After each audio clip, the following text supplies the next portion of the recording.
You're listening to the Dibbly Dobbly Podcast. Remember to like, share, comment, subscribe, and click the bell to make sure you get the latest episodes of the podcast. Be sure to like and share our Facebook page and follow us on Twitter and on Instagram. Hi, I'm Jim Maxwell. I've been doing cricket for quite a while on the radio, over 50 years with the ABC, which has been a thrilling experience from the days of a specialist trainee through to the experience of working with a lot of well-known former cricketers who've become voices to the world of cricket, and what a world it is. Fascinating, absolutely fascinating. So probably forgetting more stories than I can remember by this stage. But hopefully we'll have a little bit of fun along the way with Jack talking about one thing and the other. So here we go. You're listening to the Dibbly Dobbly broadcast. Hi, everyone, and welcome back to another episode of the Dibbly Dobbly Podcast. Joining me on today's cricket discussion is a well-respected cricket commentator and broadcaster. For over 50 years, he's been a part of the ABC's radio coverage of cricket in Australia. He is simply known as the voice of summer. It gives me great pleasure to welcome Jim Maxwell. Jim, welcome. Jack, lovely to be on your show. It's an honor, Jim, to have you on. We've been planning this for 3 years, actually, for those who are wondering. We have to thank Mike Coward for teeing this up, Jim, because as you know, you're great friends with Mike, and I interviewed him on the podcast 3 years ago. And I said, you know Jim Maxwell, Mike, I want to chat to him, have a bit of a chat about his career and about him as a person and his love of cricket. And he said, yeah, sure. Took us 3 years to get round to it, Jim. Been sidetracked and distracted, but we're finally here. And I'm just so excited. And I'm sure everyone watching and listening will be excited as well to hear your story and journey in cricket, because it's spanned for more than 50 years and you have lots to tell, and your views on the game and your commentating abilities, and you've seen it all in 50 years. It's been an incredible journey, hasn't it, Jim? Oh, it's been amazing. Just to be part of it all for so long, when I could have been doing something a little bit more uninteresting than cricket broadcasting. I could have been a lawyer, I suppose. My father was, and he warned me not to do it, so I took his advice, and whatever else was around at the time. But yeah, right place, right time. I was very lucky to get into the business of broadcasting cricket when I did, and somehow or other it's sustained me for a while. It certainly has. And the longevity, Jim, you know, you're into your mid-70s now and you're still going, and keep doing it as long as you're able and fit and willing and have the passion, which clearly you do.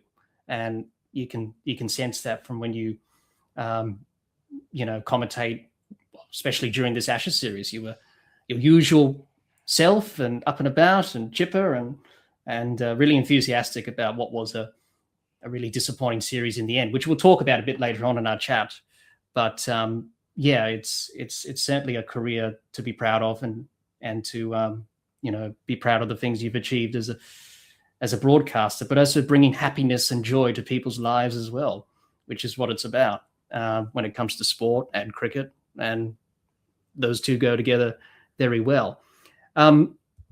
So, Jim, as I do with all my guests that I've interviewed on the podcast, I like to take them back to when they first got into cricket. And it's been very fascinating listening to people's memories on how they started to get into cricket. So, Jim, let's go back to the very beginning, growing up. I know that's a long time ago.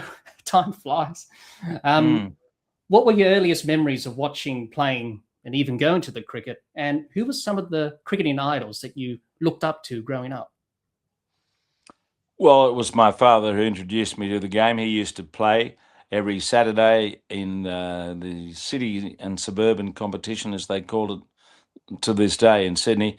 He played with a very famous old club called Zingari,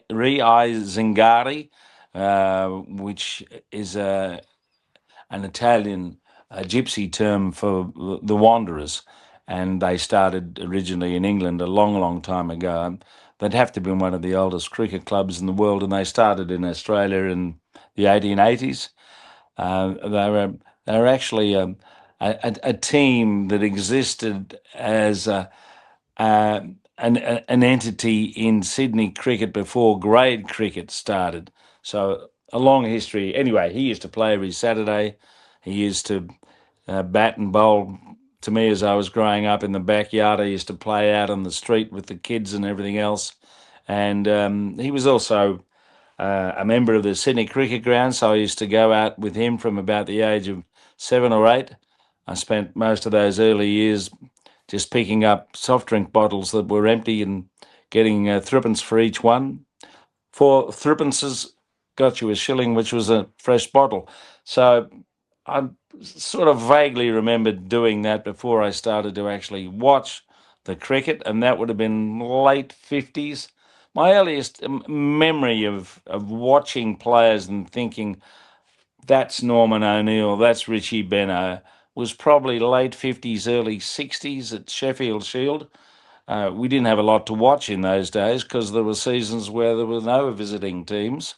Um, and it was nothing like the proliferation of matches that you see today. I mean, really, if you wanted to watch cricket every week in most major cities in Australia, you had to go and watch Premier Cricket, District Cricket, and I did that once or twice. But yeah, it was mainly Shield cricket that I used to go along to, and there would have been 4 matches a season in those days. There was no Tasmania going back into the early 60s. And I used to sit with a scorebook so that I would concentrate on what was going on. I had a big, one of those big scorebooks. And I had a friend I went to school with, Tim Cohn, and we used to sit up somewhere in the members, sitting there all day, scoring and talking and watching people come and go. The selectors were just over there to my left in front of the ABC box up in the Noble stand. Yeah, there was a bit of activity, sometimes a bit of atmosphere when the Hill got its mob out there yelling at the players sometimes when they thought the game was a bit slow. It wasn't big until we had the occasional test match, and that's when the ground filled up. But that might be once a year, every other year. So it took a long while for there to be regular quality cricket. I think the coming of 50 over cricket probably helped. Interstate, that was mid-late 60s. So yeah, that was the formative experience of being involved with the cricket other than playing it at school, which I did from about the age of 10 or 11, when I got a hankering for it, and it steadily improved from there until the end of my days at school. But everything in those days was fairly unofficial, unorganised. I mean, we didn't even have television at home other than on the school holidays. We had the radio. We listened to the radio a lot.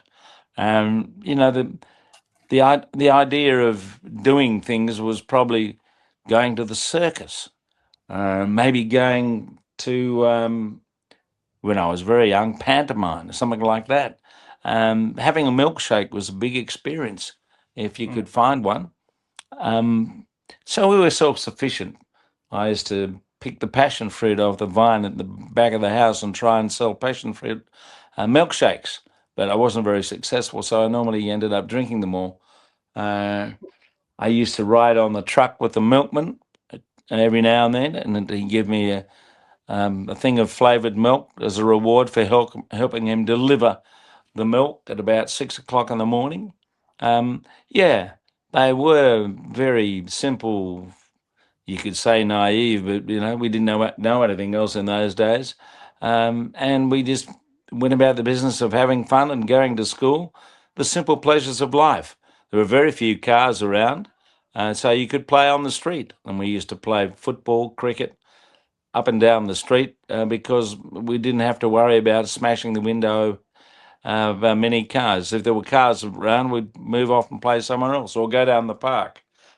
Yeah, so that's where we were. A bit of swimming here and there, but it was a simple life. and that's the way it was.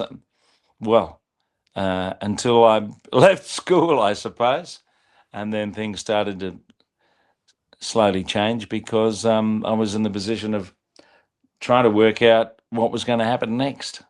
My parents thought university was a good idea. I didn't. I lasted 1 year there, and I applied for one job in ABC Sport, and a fellow called Peter Mears, who was the head of me at Cranbrook, he got that job, 1967. And by then I was also producing a cricket magazine at school called Cricket Chronicle. And I used to sort of weave opinions about players and various other issues around the game and have a crossword and a quiz for which there was a reward. I was also a bit of a bookmaker at school. So that was, I suppose, an introduction to what I ended up doing, although I didn't realize it at the time. So a year at uni, then I went and worked in life assurance. It was the very early days of superannuation, and it was the first big mining boom after a number of years of a quiet life in Western Australia. It all of a sudden exploded with iron ore and the rest of it in the late 60s. So we were looking after these big superannuation funds when I was about 19 or 20. There was quite a bit of money around in the stock market, although it was easy to lose, probably even easier to lose than on a horse in those days because it wasn't a very regulated system. And there was a lot of information, some of it bogus, going around that caused people to throw their money at certain mining stocks, and most of the time they did their dough. And then as I was doing all that, another job came up in the ABC. I had a crack at that. Got to about second base, I suppose, second interview. Nothing came of that. And then a chap I'd met at the National Mutual Life Organisation, played first grade for Manly. His name was Tom Spencer. He bowled leg spin. And he had a law degree. And he said to me, beginning of 1972, old collegians going on this big tour, you should come. By that stage, I was just playing cricket for the old Cranbrookians Cricket Club in the city and suburban. And so one thing led to another, and off I went, which was an amazing experience for 3 or 4 months, playing in America, Canada, Bermuda, England. And I stayed on and played for Hampstead at the end of that as a club, a team, the old collegians. We played 90 games in 4 months. It's a lot of cricket. We did have 2 teams in London. We had so many players. And then I came home and I got to Perth, run out of money at this point. And I rang my father and said, listen, I need to get back to Sydney. Can you shout me a trip, as it were, on the Indian Pacific? And that's what he did. And I came home, and it is very much in life, or can be, a matter of being in the right place at the right time. And when I got home, a day or two at home, my mother said, oh, I cut this out of the paper. And it was the advertisement for another job in the ABC, as I'd applied for before as a trainee in sport. So I went through the process and eventually got down to the last couple, as I later found out. And I had to do an audition at the Sydney Cricket Ground, calling cricket into a tape recorder at the back of the Noble stand.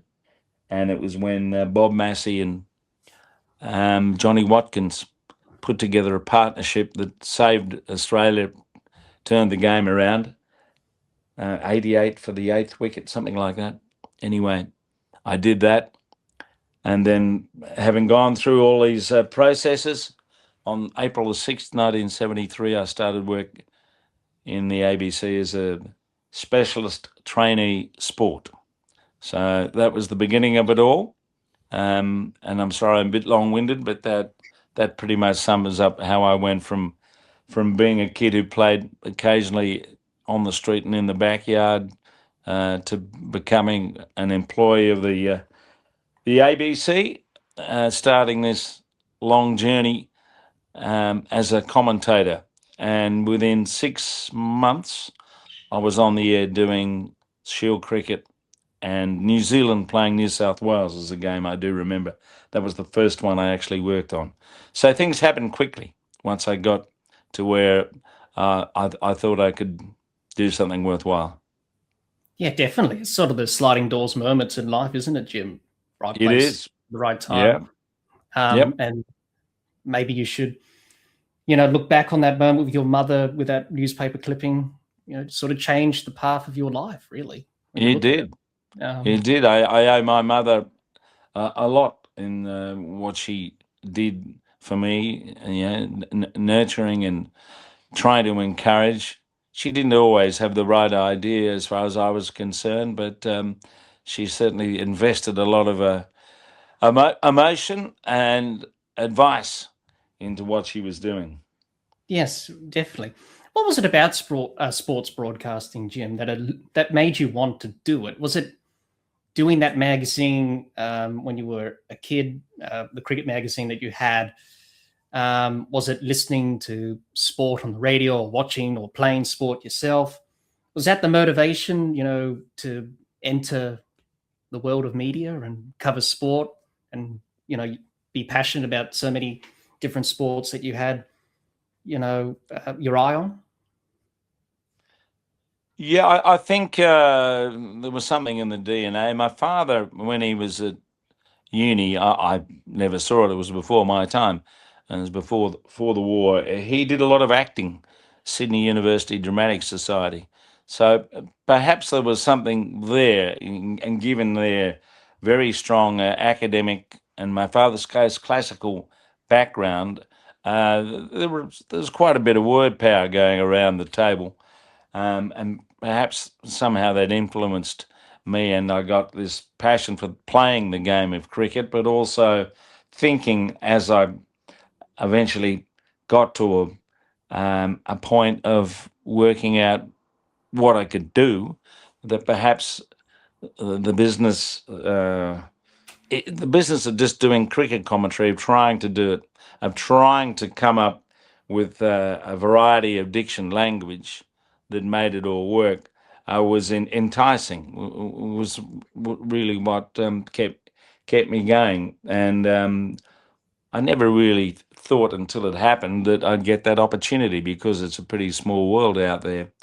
But yeah, I'd like to think there was a fair bit of educational background to it all through what my parents had achieved. And I picked up something. Going to school wasn't a complete waste of time, as it turned out. So slowly, this sort of dribbled through the brain as I sat there and watched what others did, particularly McGilvray, and tried to work out a style around their technique. And it was it's a very gradual process to get confident enough to sit there using some imagination and just doing the formality of it all, which was hugely reinforced in us as young broadcasters. It was all about the discipline of giving the score, describing the game, using your expert. There wasn't much room for personality. That wasn't considered important. So it was a bit stiff and formal, to be honest, the early part of it. And I like to think that as I sit here now talking about it, it was a wonderful background to have to what eventually occurred. But it's a long gestation period of an elephant and the rest of it.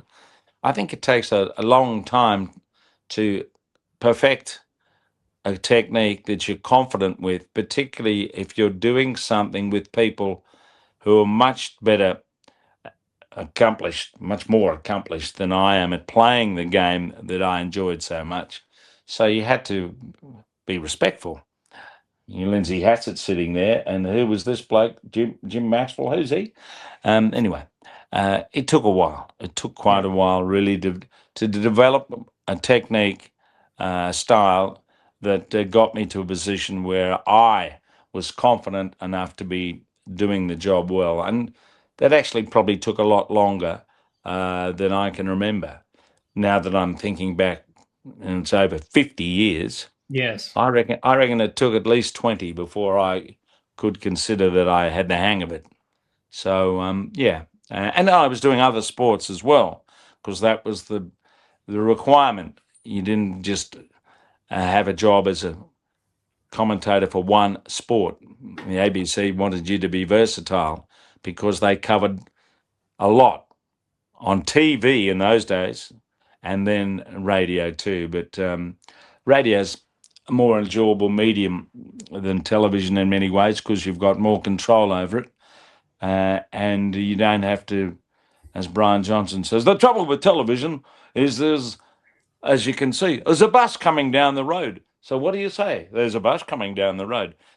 That's, putting it in a pretty bland way. But so TV, you normally have to add to the picture apart from identifying names, athletes. Radio, you're doing it all yourself without having the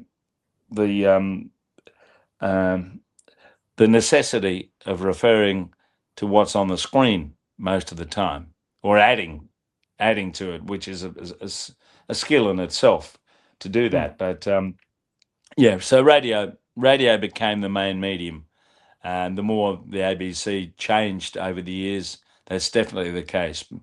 As we've been really for the last 10 to 20 years pretty much out of doing television sport altogether because it costs too much, I think is the answer to that. But yeah, so radio became the medium. Rugby league, rugby union for me, cricket, hockey at the Olympics. So yeah, I had to try and broaden my landscape, which was a challenge. Yeah, it can definitely be a challenge to diversify your skills, I suppose, in different sports. You mentioned Alan McGilvray there, Jim, and his career and your career are very similar. They run parallel to each other, I think. You both have songs written about you. You're both the stars of the ABC coverage of cricket on the radio. We have mentors and role models that we look up to in our lives, Jim. Was he a mentor that you looked up to? Obviously, you had a bit of friction together, and you stated that there was a bit of a falling out, but you came back together again at the end of that. But did you feel like that he was a mentor that you really looked up to, and obviously based your own style, as you said, of broadcasting for what he did for so long, for so many years on the ABC, and being the dominant figure in cricket broadcasting? Yeah, well, I had a good diet of Alan's broadcasting when I was growing up, particularly series 64, then 68, West Indies 65, when he was away, but also at home, obviously. Because when he was broadcasting the cricket, you knew what was going on. There were a few others, people like Tony Cozier. There are lots of good broadcasters, very good wordsmiths, excellent diction. But McGilvray actually told you what was going on and gave you an anticipation about what might happen, which is another important aspect of doing any sport on the radio. So yes, I've been grooved to listening to his silvery, intimate tone. It was distinctive. As Norman May said years ago, you always knew when it was McGilvray on the air because of his voice. No one else was like that. And that's an important trait for a broadcaster to have a distinctive voice. So when I started working at the ABC as a trainee, my thing was to sit behind and watch the game through his eyes as he was broadcasting. I learnt more from him about the technique of broadcasting than anyone else. He was the mentor. Yeah, he was the biggest influence on what I did, and then I tried to, as he as he said, when he had a comment or two to make, if you're able to draw it out of him, he was fairly pithy when it came to advice. But he said, copy technique, make your own style, to put it simply. So that's what I did. And I'm still trying to get it right, actually, every now and then. Yeah. There's always ways you can improve. So, yeah. But he was the influence, definitely. Yes, absolutely. Probably more of an influence off the field, Jim, because he liked to have a drink or two. He was a good social beast, yes. He'd been brought up in his father's shoe business. So I think being a salesman as he was before the war, his life would have been a little like that of a journalist who starts early, gets the story, it's all printed, whatever, and gone and dusted by lunchtime. So what do you do next? Well, in his day, they used to go down the pub and have a couple of drinks, maybe have a smoke or two. He enjoyed a fag, and this carried over into the latter stages of his life. Yes, this was a way of life, particularly in ABC Sport. There was always an opportunity to chew the fat down at the pub. And we were encouraged to do exactly that. As McGilvray always said, you'll never learn anything unless you're a good listener. So that's true. the youngsters used to follow the older blokes down to the Strand Hotel most days of the week, Monday to Friday, and listen. And that carried on at other times in other places. So, yes. And the more so for McGilvray after he sadly lost his wife in the 70s, and he was even more connected, attuned to being a broadcaster because he was living on his own. So it was a very, very big part of his life at that point, if it hadn't been before. And that's what he really clung on to in many ways and enjoyed when he was away from home, overseas, wherever. So, having a drink was very much part of the job. Yes, I've got a lot of drinking to do, Jim. Catch up in my don't rush. Don't rush. You find your own waterway, your own well. Yeah. No, that's right.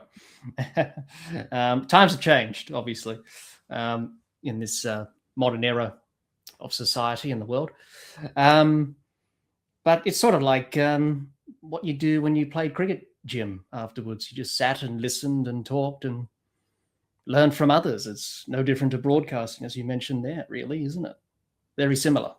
Well, hopefully people are still getting together at the end of the day and having a jar or two. I think the style of it the location of it may have changed because of drink drive rules and everything else. So it still goes on, but you have to adjust your game to make sure you don't go off the rails and offend. Yeah, no, absolutely. After what happened in the last Ashes series in 2023 with the Australia and England teams not coming together for a drink afterwards, that caused a bit of a controversy at the time. But I'm pretty sure they did it this time after this Ashes series. I think so. I think they did, yes. Yep. Yes. So they at least mended a few bridges there after some were broken in that series 3 years ago. So some questions here, Jim, quick fire questions for you. What's been the favorite cricket tour or series you've worked on over your career? If you had to choose one series or tour that really stuck in your mind. I know in your book you mentioned 3 series that had a close connection to you, but if you had to choose one, what would it be? That's probably the first one I did. The second, as it turned out. The first test tour was to the West Indies in 1984 when Chappell, Marsh and Liddy had just retired and Hughes took over full time as the leader, and we were a bit exposed, you could say, on that tour, but somehow drew the first 2 tests, but then got walloped in the next 3. But just the experience of being in a place like the Caribbean, and a particular group of people.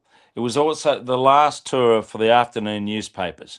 So you had the guys who were doing that, the Australian and the Age, Sydney Morning Herald, all of that. There were a lot of people there, but it was the last big tour, I think, in terms of having a journalist who was working for every paper, whereas now you'd have one covering about 4 papers, if you'd have one there at all. But it was considered at that time there was still worth the expenditure of having these people there, apart from the fact that the ABC obviously was there because I was covering it. There was very little television, if any, of that series. There wasn't much footage around. I think Trinidad maybe, but within the West Indies, television was a bit like it was in South Africa in those in-between years. It barely existed when it came to the coverage of sport. And you have to remember that the West Indies now, as it was then, is basically third world. So everything was a bit primitive, backward in terms of the technology and various other things related to distributing the information. But that tour was memorable because of the people I was with, because of the excitement in the stands, the flavour around the cricket with the characters who were on the edge of the field. Gravy in Antigua was one of the extraordinary characters who used to be in the stand and dress up. People loved dressing up. And he'd either run onto the field with a huge sack of medical goods when someone got hit and play doctor, or if someone got a 50 or 100, he'd rush out like Santa Claus, dragging his sack of presents to hand out. And it was pure comedy. It was something out of the 1920s. If you can remember watching Keystone Cops or Charlie Chaplin, it was just like that. It was a bit of vaudeville. So there was that sort of flavour around the excitement and the success, of course, of the West Indies, who in 1984 was still a very powerful side and won almost every match they played.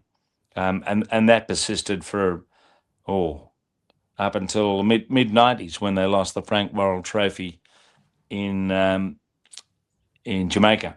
So, yeah, there was a lot of character flavour about the game that was preeminent, really, and that lasted for another 10 years, I guess, with the West Indies coming to Australia almost every other year, and Australia going there on a few more occasions that I was lucky enough to be involved in. I think I went there about 8 times.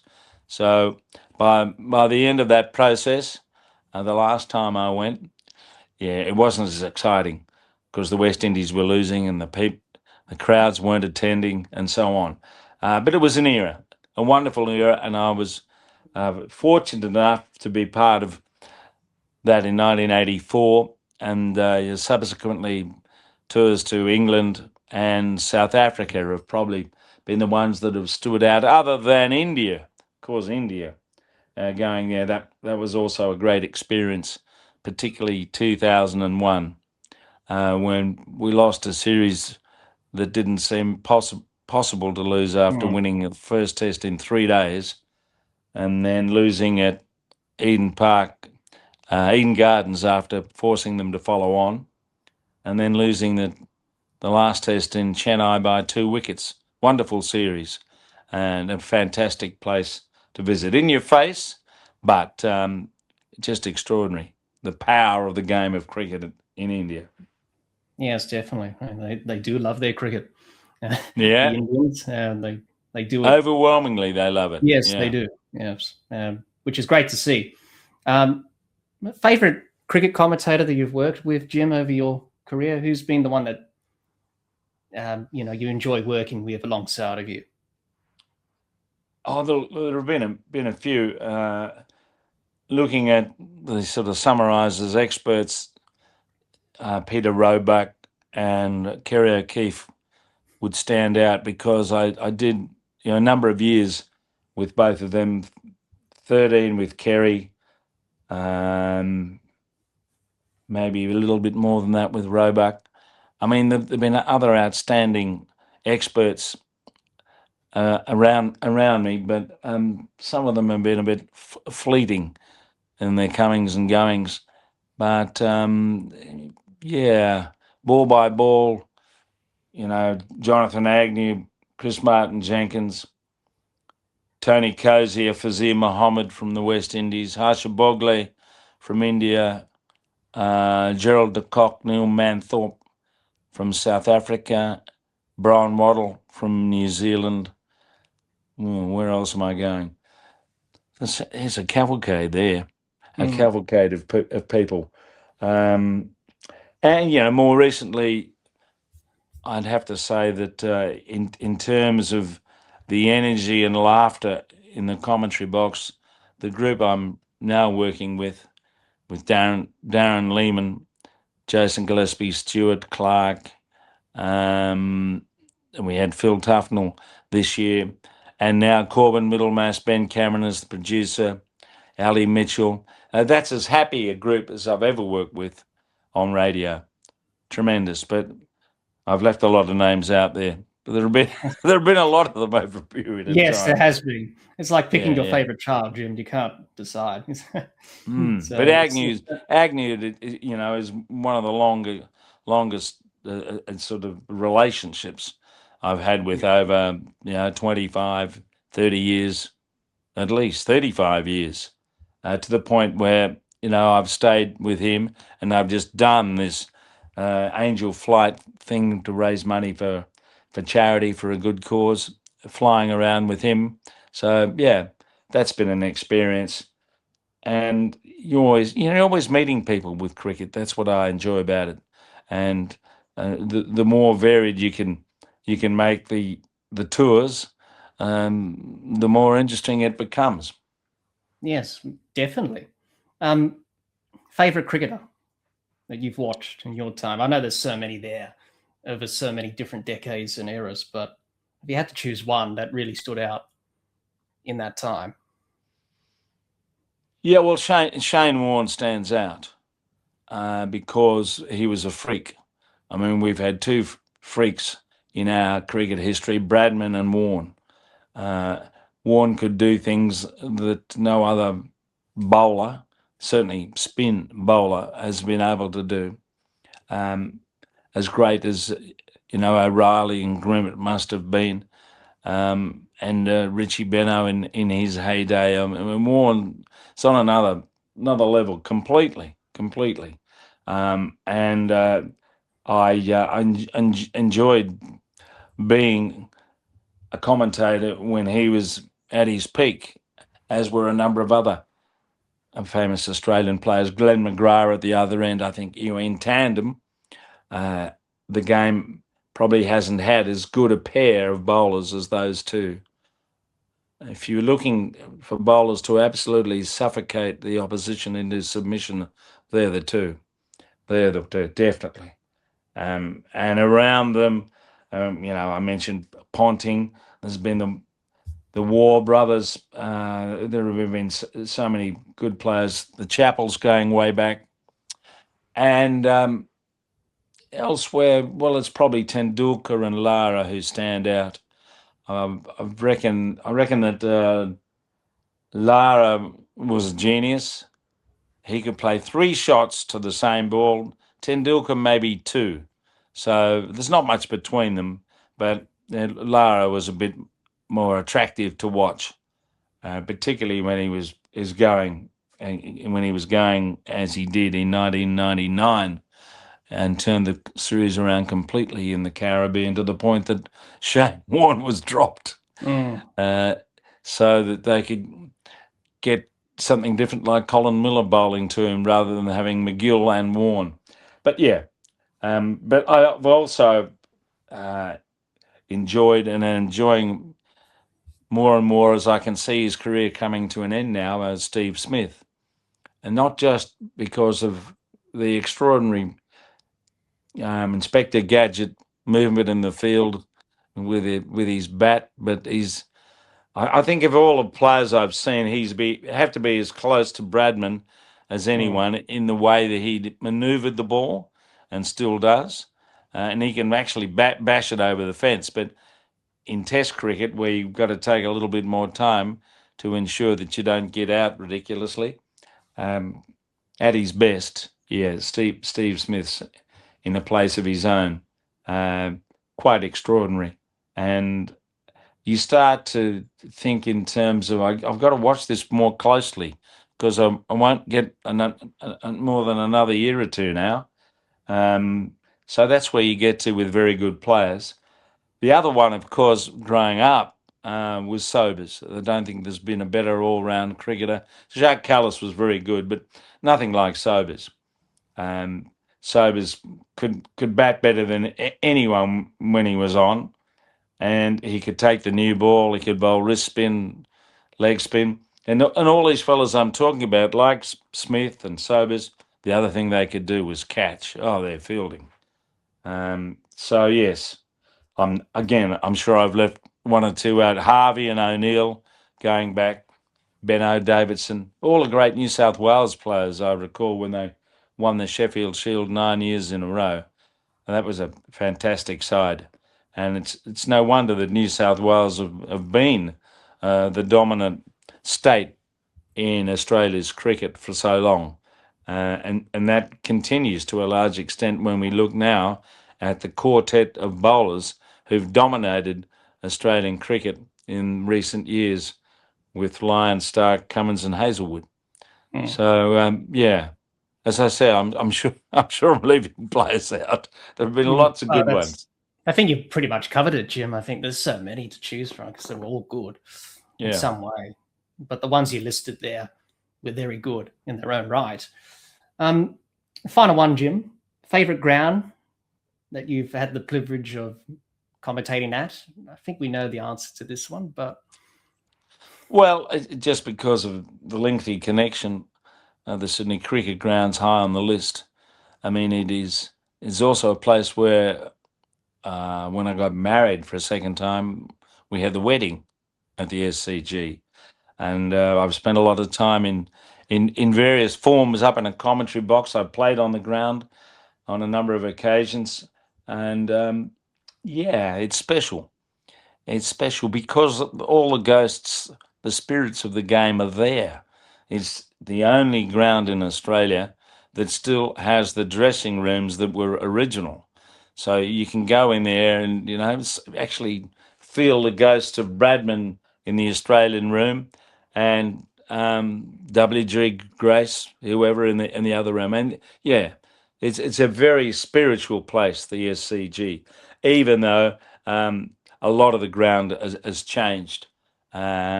Those two pavilions, the ladies and the members, are unique, and particularly that members pavilion where the ghosts of the past are all around you, and the fun of having a wedding in there as well.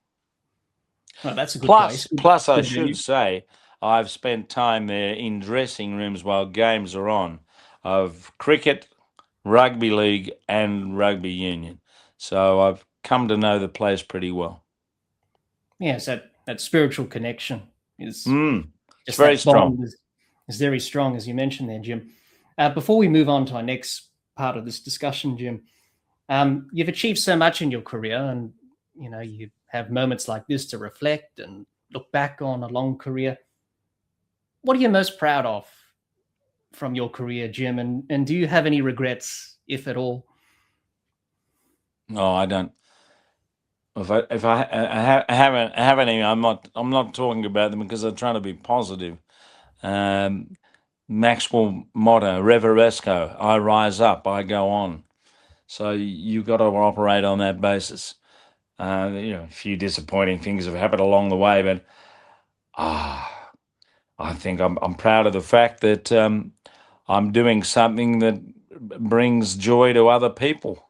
Or so it would seem most of the time, by telling them about the game, by lending a bit of humanity here and there to the whole notion of sport and where it resides in our lives, trying to bring that humanity to the wider audience who are sustained by listening to a broadcast of a contest, of something that's buried deep in our culture, and that we all get nourishment from, because of the way Australia plays, the humility to a large extent of those that play the game, the generosity of spirit.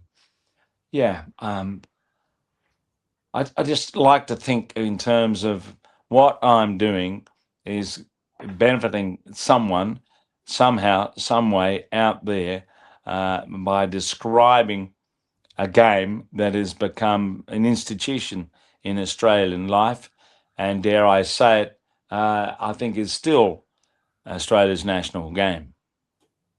Absolutely. I couldn't agree more, Jim. Absolutely. When summer's around, it's always cricket. And then winter, it's always the other sports like rugby or AFL. But summer, you can't beat the cricket during the summer. I couldn't agree more there, Jim.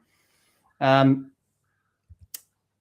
that's the talking about yourself bit done, Jim. Let's get into this cricket discussion. And I chose some topics to talk about and discuss with you today. And for the first one, Jim, is about broadcasting within cricket and how it's evolved over the years and the generations up until the present day. And you've been in the job for more than 50 years, from the early 70s until now. You've seen a lot of change.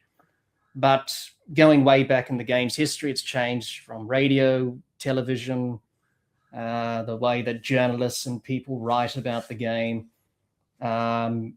It's changed so many ways. And obviously in radio commentary boxes now, Jim, you have cameras in your face capturing reactions and posting on social media about what happens during a game to get to get your reaction of particular moments that happen in a game. So it's all that social media world now, and it's very different. Some people like it, some people don't. They prefer the old ways rather than the modern new way of thinking, but we have to keep evolving and changing. Otherwise, you don't make any progress or you don't change to what the world is wanting from broadcasting within cricket. And so, Jim, what differences have you noticed from your time in the media covering cricket from when you started until now, more than 50 years in the business? It's probably the quality of information. If you go back, having a scorer in the commentary box was a big breakthrough to try and give more information via the scorer to the broadcaster and to the audience about what had happened. And now we're getting all this analysis on top of it. So that adds something to the game, as long as it's not overdone. Still, essentially, in terms of radio, whether it's going out on the internet or the wireless or whatever it may be going, you're still doing what you did when you started. That is telling people what the score is, what's going on in the game, and a sense of anticipation. And around that, we've probably become more conversational and looking at a bit more humour. There's a tendency for more self-indulgence and talking peripherally about what's going on rather than the event itself. And that's fine when not much is happening. Roebuck was very good on bringing in all these other issues, but also giving some weight to it. Don't trivialise the game. So I like to think, the ABC is maintaining a standard in terms of what it delivers to the audience, that it is worth listening to, that it isn't just a piss up in a pub. It's better than that. So, it's changed in what it can bring to the audience because of technology.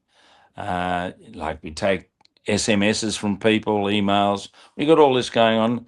But as I say, you still come back to the basics. That is, people are coming and going. The audience isn't constant on the radio, so they need to be reminded of what has happened during the day as well as what's happening now. So, yeah, it's still quite a simple exercise, and you just don't want to be overrun by all the other stuff to the point where the audience is saying, "Just give us the bloody score, please." Yes, that's very true. Do you think the standard of commentary on both radio and TV's declined or gotten better? Because some people say, I can't stand this commentator on TV. They yell, they shout too much. They don't let the pictures breathe on television, whereas on radio, you have license to do that because you can't see what's happening. But do you think the standards have declined or increased, Jim, in your time from when you started until now? I think I think overall there are more pluses than minuses to the quality of the commentary on radio and television. I mean, it's pretty dry commentary on television when I was growing up. Some fellas were very good, but as a society, we're not as formal, and that shows on television and radio. Just look at it now compared to what I was growing up with in the 50s and 60s. We've evolved. We've got more mature conversations about so many things because we've got so much more information thrown at us. Probably an overload when you look at the influence of social media and all the other platforms that are going around with Instagram and X or Twitter. There's just a multitude of stuff. So you've got to have I reckon you need a very good filtering system to make it all work as a broadcaster. And most of the people who have played the game at a high level, and some others who have never played it, who are very good communicators or very good at drawing people out with the information, are making it an interesting game to watch. But I always go back to what the late Arthur Morris told me when I asked him one day. This is going back 20 odd years. I said, "So, Arthur, you watch the cricket on the TV?" "Oh, yeah, I always watch it." "What do you think of the commentary?" He said, "What do you mean?" I said, "The commentary on television." I said, "I don't listen to that. I can see it. I can see what's going on. I put my favourite music on." So we all have our way of absorbing what's coming out. And that was his way of managing it. And another way of managing it, because of the advertisements, I suppose, in part, it might be also what people on TV are saying, is that a lot of people got used to turning the sound down so they didn't have to worry about advertisements or voices they didn't particularly enjoy. And they could listen to the radio, which gave you a continuity of coverage, which television very rarely can provide, other than, of course, Fox now, which goes on without breaks for ads, as free-to-air television does. But I think I've said what I've said. Yes, I think you summed it up there, Jim. But obviously, we've seen.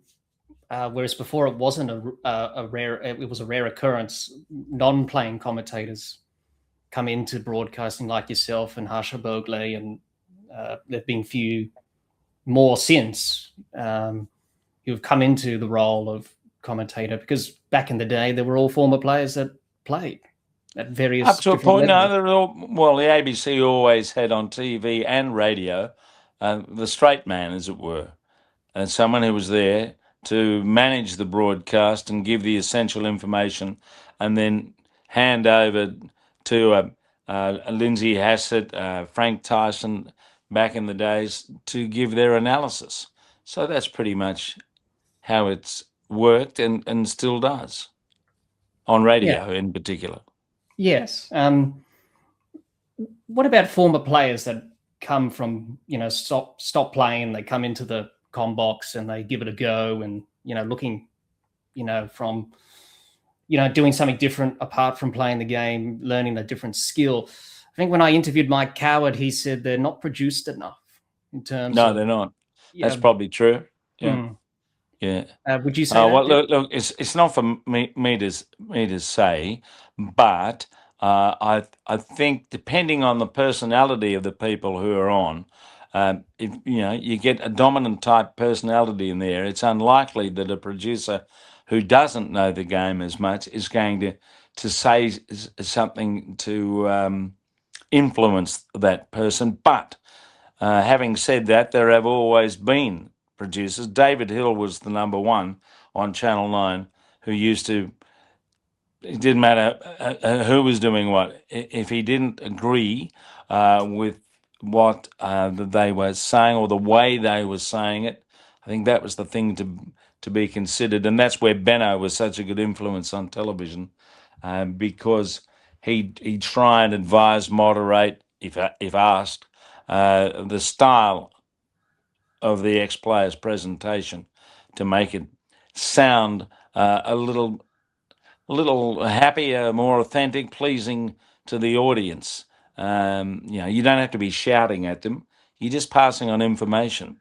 And one of the reasons Benno was so good on television is because he paused, which gave far more dramatic impact than having a torrent of voices where you tend to get on the big bash a bit these days. People just talking over each other all the time. And I think, that's not the way to go. So I wonder sometimes if they are produced, but, that's their business. It's not mine. If I don't like the sound, I just turn the sound down anyway. Yeah, it's pretty easy. You just grab the remote, just press mute, and then you just watch the pictures. Yeah, that's right. Yeah, Do you think it's one of those things, Jim, that now that we have two networks on television now for cricket rather than just one with Channel 9 back in the day, and now it's 7 and Fox, and then obviously other radio stations, ABC, SEN, and others calling the cricket. Do you think that the reason people are begrudged is because they want things to be what they were back when Channel 9 was in charge on television, or do you think it's good to have more options and more choices for people and different preferences in the media when it comes to covering cricket in Australia? Well, it is what it is. Look, I'm mainly because if it's a test match, I'm there working, so I don't hear all this stuff. But yeah, I think we're the only country in the world that's got competing television stations. Okay, one's behind a paywall and one's public. If it's working in servicing the game and getting to a wider audience, well, you've got to say that's a tick in the box. And also with other radio stations than the ABC, which had exclusivity for a long while. Okay, yeah, if that's working for the game, people have got choice. That's not such a bad thing. So yeah, I don't know how long that'll last because particularly commercial organisations have to be making a profit unless they're a loss leader on the supermarket shelf, as it were, which, I mean, someone once described to me about all these big television deals in football and Olympic Games and the rest of it. I said, how can they afford it? And he said they can't. It's a giant Ponzi scheme. But they don't want the other bloke down the road to be doing what they should be doing in order to drag an audience and hopefully hang on to it for the other programs that they put on. So that's the game in town. But every now and then, as we saw with Channel 9, decision was made, no, this is too expensive, we're getting out of it, we'll do the tennis instead. So these are the sort of commercial realities in a market which isn't nearly as big as it is in other places in the world. But I think it's important that the free-to-air market for major sport continues to exist, even if it's the politicians who have to ensure it, because I think the public deserve to have coverage of major sport without paying for it. Yeah, absolutely. And that should be always the aim, really, to make it accessible for everyone. Well, it should, but it won't. It won't be. It'll No, change. It'll change. that's the Yep. thing. So we might as well be grateful for what we have at the moment, I suppose. And Well, you are with the ABC on the radio. You're paying 6 cents a day or whatever it costs the ABC to be running every year. But yeah, the good thing about ABC radio coverage is it's massive network. I mean, it's got the audience reach that no one else on radio has, and it's also available all over the world. We don't geo block the coverage, so almost anyone can listen to it anywhere in the world. yes, absolutely. Female broadcasters, Jim, we've seen a lot more of them coming into the game to broadcast it at various levels in terms of writing about it, journalists, commentators. You worked alongside Alison Mitchell for this Ashes series this year on ABC. She's leading the way when it comes to female broadcasters in the game. There's a whole heap of others as well. How do you see Isha Gua yes, is making as her well, mark yes. on television, and Alison's were working on both radio and television. Yeah. And I work with her every week, as it were, on this program on the BBC World Service called Stumped. So, again, the message is getting out there, and the coverage of what's going on around the world. It's got a global view, but perhaps more the subcontinent than elsewhere, with the service it provides through Akash Vani, All India Radio, as it used to be. Yeah. How do you see the future of female broadcasters in cricket, Jim? Are we going to see a lot more than we have at the moment, or do you think it's going to be a gradual improve as we progress throughout the years? Oh, we're looking at the quality of the people I've mentioned, like Alison Mitchell and Inisha Gua. Yes, I'm sure we will be seeing more female, or hearing more female voices. I think that's inevitable, and that's a good thing. And particularly as the women's game, as Mel Jones is another one we should mention there. Particularly as the women's game has now got a profile it never had.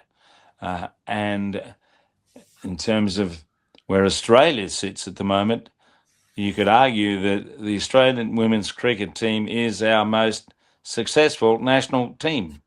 And I tend to judge these things in terms of the Australian team on the world market, rather than the sort of xenophobia of tribalism and club teams and the rest of it, which has its place. But I think the ultimate is playing for your country, and that's where cricket in particular is way out there in front of most others, other than soccer. Football obviously has its moments, although Australia's down the pecking order there. Rugby league, if you can argue that there's much of a global game. Rugby union, definitely. Alas, Aussie rules doesn't have that, but it has its own internecine battles going on, which arouse the emotions of a lot of people. So we're very fortunate here, because perhaps, as Trevor Bailey said many years ago, of our climate, that we can produce all these remarkable athletes. Yes, or I think it was John Lewis in the Women's Ashes made those remarks about having time on the beach or something like that when the England women's team were out here for the Women's Ashes. So didn't help it has them. something to do. Sorry? It didn't help the England women. No, it didn't. It was not great but series. There's a classic example. The level of comparatively preparation, athleticism, and skill. There's a huge gap, just like the Ashes we've just seen.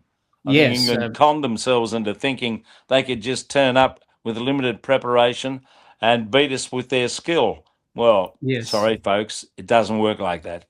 No, that's right. And we will discuss the Ashes a bit later on. We may have some people listening, Jim, to this episode or watching, and they want to get into broadcasting themselves and get into the media and get into covering all aspects of sport, but also maybe cricket. What advice would you give them, Jim? Those young broadcasters coming through. What advice would you give them?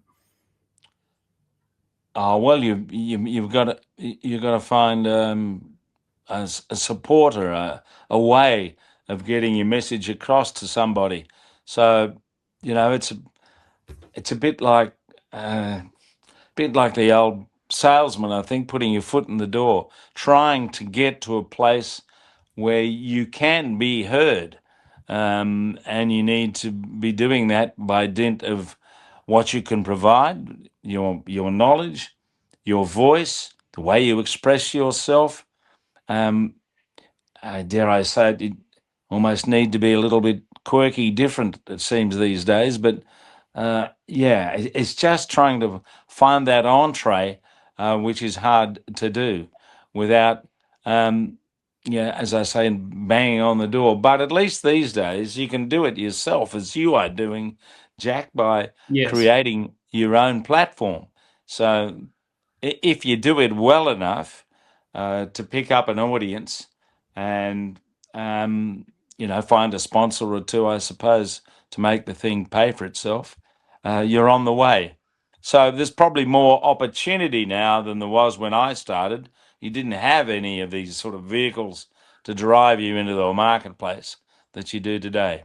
So and just find something and give it a go, and try and find a signature tune if you can. That's pretty good advice, Jim, and thanks for that. Certainly has motivated me to keep on going and keep plowing through my journey and covering cricket and media and all that stuff. So that's fantastic advice there, Jim. And for everyone listening and watching to this episode, we'll definitely take that on board and just give it a crack. Why not? Give it a crack. That's right. Give it a crack. It's nothing to lose. Be confident, but be humble. Yes, that's right. Confident and humble. Yeah. That's absolutely right, Jim. So thanks for that, Jim.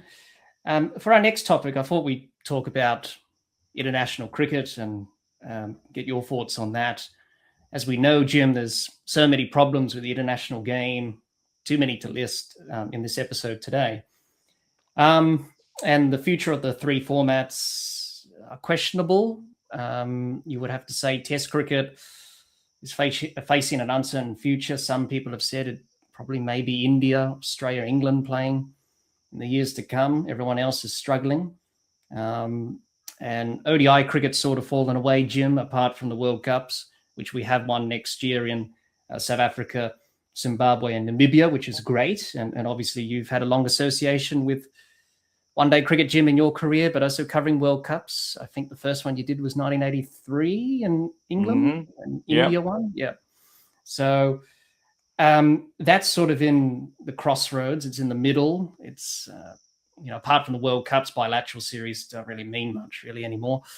And then T20 cricket, obviously, with franchise and more choices for players now than ever before, and people foregoing to play for their country and to pursue money and other options, which many players didn't have in the past, which is just a sign of the times. So how would you assess the state of international cricket at the moment, Jim, and where do you see the three formats going into the future?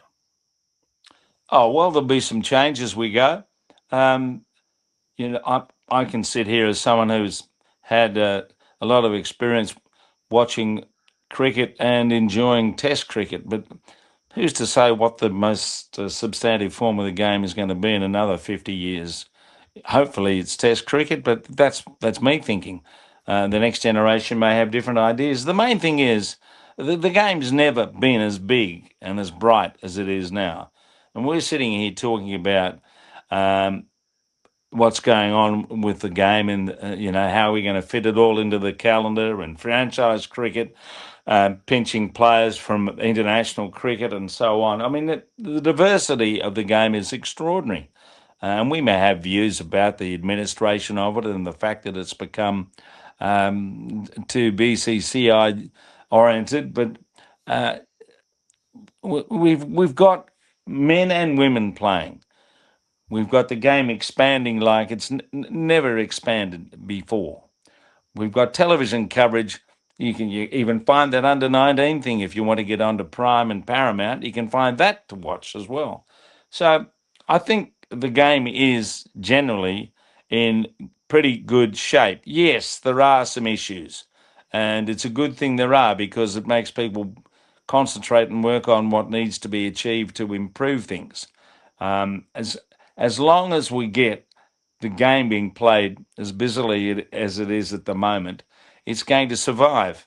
Uh, Hopefully, it'll survive at a club level as well as the international level. We want to see people playing the game, but that's going to become more and more of an issue as people find other responsibilities in their life. We're trying to provide for their family, buy a house, make a career, uh, and this is going to impinge on the number of people who are playing, certainly in district and grade cricket, but they may go off and play in a more social form of the game or last man stands, something like that. The game is endured because it's been able to adapt. There are very few other sports in the world that can offer T20, 50 over, test match cricket as well as first class cricket. I mean, the range of cricket available is extraordinary. So I have at the moment, as I look at it, and I'm involved with Eastern Suburbs Cricket Club here, and we have the second largest number of juniors in Australia after the Valleys Club in Brisbane. So they're certainly growing into the game. Keeping them there is another issue, but that's the way it goes. So, yeah, I'm reasonably confident that as we forge ahead with our lives, cricket's going to be a big part of it. I hope so because it's a wonderful game. It's the diversity of things, skills you can come up with, as we see now with all these other switch hits and reverse sweeps and ramps and everything else. It's fascinating to watch this kind of development, which may mean the shorter form gets more circulation, more coverage than the longer form, because we seem to have got to a point of grand impatience about how we play.